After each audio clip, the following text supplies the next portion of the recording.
Salut à toutes et à tous, c'est Shadowdark. Aujourd'hui on se retrouve pour une nouvelle vidéo sur les modes de Skyrim. Donc, de quel mode allons-nous parler en premier? Eh bien, je vais vous parler d'une nouvelle classe qu'on peut rajouter grâce à un mode, la classe Temptress. Ce mode, cette classe sera fournie avec l'armure qui est équipée sur mon personnage. Donc, lorsque vous créerez votre personnage, il vous faudra obligatoirement faire une fille pour avoir ce visage, etc. Et la coiffure est même fournie avec, mais c'est pas celle-là. Moi, je l'ai changé grâce à un autre mode que je vous montrerai dans un autre épisode qui s'appelle Apache Sky Air.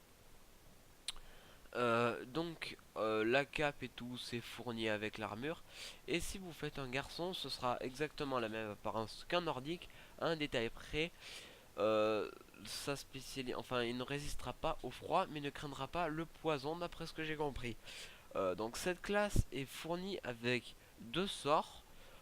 Si quelqu'un pourrait m'aider à comprendre à quoi ils servent, je dirais pas non, parce que j'ai remarqué qu'avec le premier Seductive Harmony, personne, plus personne vous attaque, et avec le 3 tout le monde vous attaque, mais je sais pas si c'est vraiment l'utilité de ces sorts ou s'ils ont une autre utilité.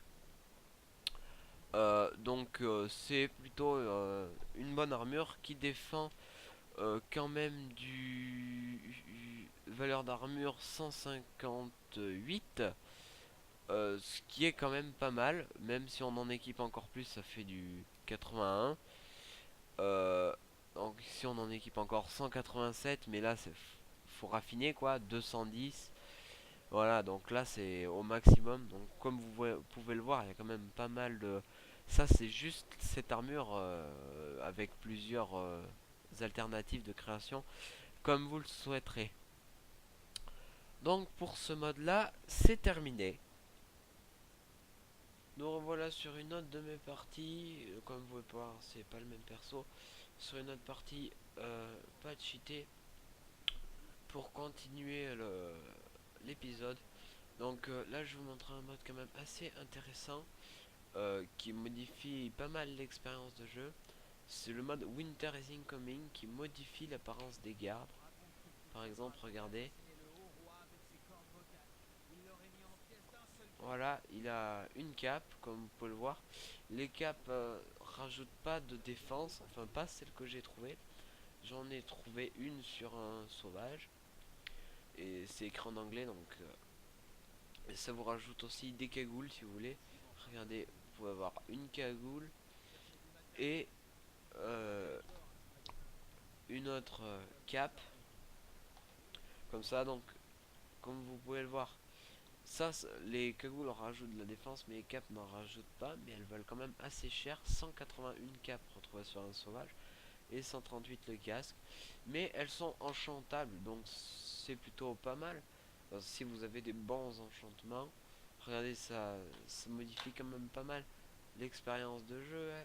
Modifier les gardes de blancherie comme ça modifie aussi leurs yeux et leur allure.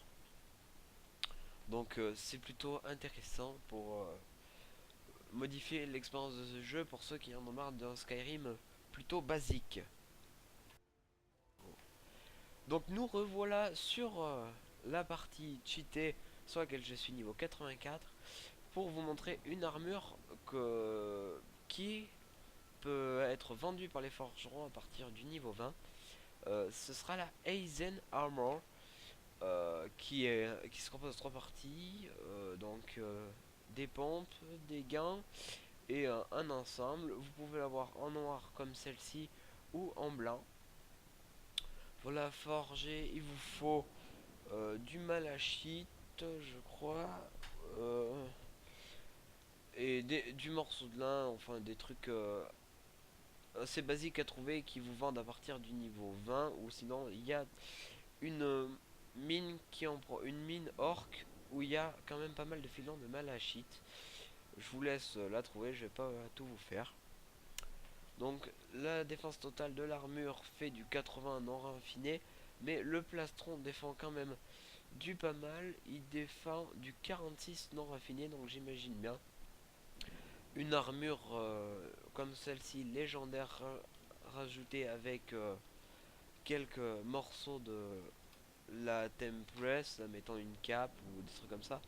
Et ça peut vous faire un très bon ensemble d'armure. Donc voilà, on a encore fini pour un autre mode. Et enfin on va arriver au dernier mode.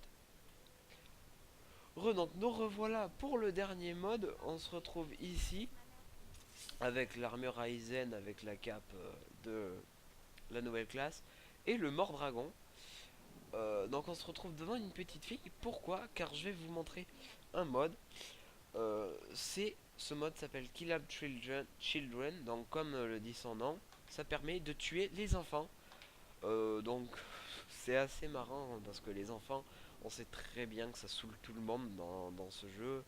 À chaque fois ils vous parlent, ils sont arrogants et tout ça. Et vous avez envie de les massacrer. Donc regardez, avec le Mordragon, ils sont pas spécialement avec le Mordragon.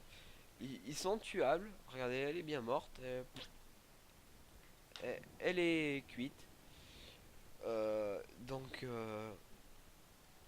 c'est plutôt pas mal.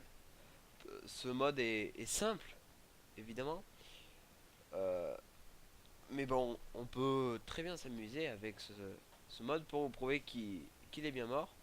Je vais vous montrer une technique de résurrection, le golem zombie en conjuration. Il faut être maître.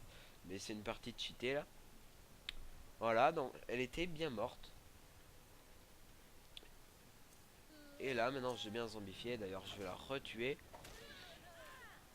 Parce que j'ai pas envie de traîner avec ça dans la rue. Donc, vous voyez, les enfants sont tuables grâce à ce mode. Donc, comme d'habitude, je vais tout vous mettre dans la description. Pour que vous aussi, vous puissiez profiter de ces magnifiques modes. Et de ce magnifique jeu lorsqu'il est modé. Qui est Skyrim. Donc, merci d'avoir visionné, encore une fois. Et on se retrouvera pour l'épisode 3 avec, je pense que je vais mettre un mode pour changer les coiffures. Et le reste, je vous laisse la surprise. Allez, salut!